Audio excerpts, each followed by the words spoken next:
dövlət proqramı məzunları üçün Qlobal Təhsildən Milli İnkişafı adlı karyera sərgisi keçirilib. Sərgi Dövlət Proqramı İdarəetmə Qrupunun təşkilatçılığı ilə Ada Universitetində baş tutub. Tədbirdə Elm və Təhsil Nazirinin müavini Həsən Həsənli, Ada Universitetinin prorektoru, Milli Məclisin deputatı Fariz İsmailzadə, Əmək və Əhalinin Sosial Müdafiəsi Nazirinin müavini Rəşad Mustafayev iştirak ediblər.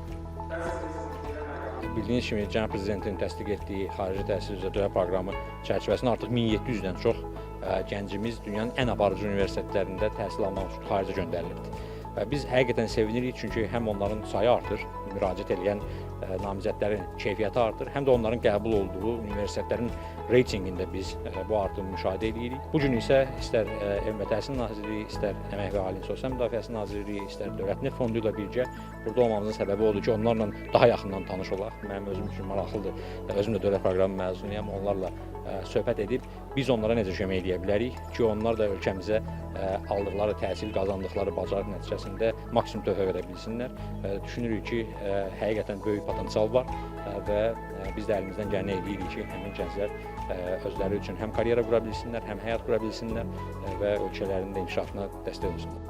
Qeyd edək ki, karyera sərgisində 40-dan çox nüfuzlu dövlət və özəl qurum təmsil olunublar. Məzunlar birbaşa işə götürənlərlə ünsiyyət qurmaq, CV-lərini təqdim etmək və gələcək karyera imkanlarını müzakirə etmək fürsəti əldə ediblər.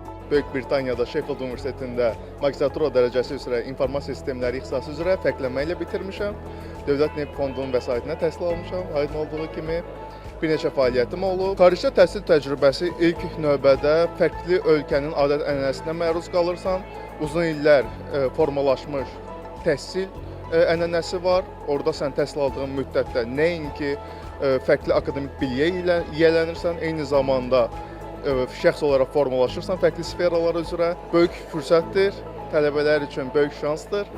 Yəni ki, mən şəxsən çox böyük buradan təəssüratla ayrılıram. Ümid edirəm ki, digər gənclər də ayrılır. UCL-də Sustainable Chemical Process Engineering sahəsində təhsil almışam magistratura səviyyəsində və 6 aydır ki, təhsilimi bitirib Bakıya qayıtdım. Bugünkü tədbirdə mən Sokar Polimer kimi neft sektorunda olan kompaniyalardan bir neçəsi ilə danışmaq şansına nail oldum. Bundan başqa Energetika Nazirliyi, Dövlət Neft Fonduna nümayəndələri də mənə yaxınlaşıb, özləri məndən CV-lərimi istədilər və məndən əlaqə saxlamaq istədiklərini bildirdilər. Sərginin təşkilində əsas məqsəd dövlət proqramı çərçivəsində dünyanın aparıcı universitetlərində təhsil almış gənclərin milli əmək bazarına inteqrasiyasını təmin etmək və onların potensialını ölkəmizin dayanıqlı inkişafına yönəltməkdir.